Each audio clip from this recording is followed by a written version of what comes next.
Secularism is a convenient word for a lot of people in our country. Specifically, atheists who doesn't believe in God.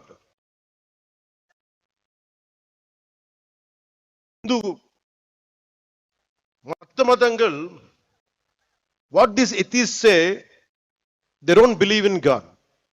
நம்ம கடவுள் நம்ப மாட்டாங்க. கடவுள் நம்ப மாற்றது இல்லைன்னா எல்லா கடவுள் நம்ப கூடாது. பட் இந்த நம்ம நாட்டு atheists எப்படின்னா only Hindu கடவுள் நம்ப மாட்டாங்க. That is the definition of secularists of our country, atheists of our country.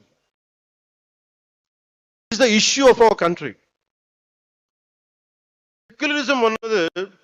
Secularism means no discrimination against anybody in the name of religion. நம்ம நாட்டுல secularists வந்து no discrimination against anybody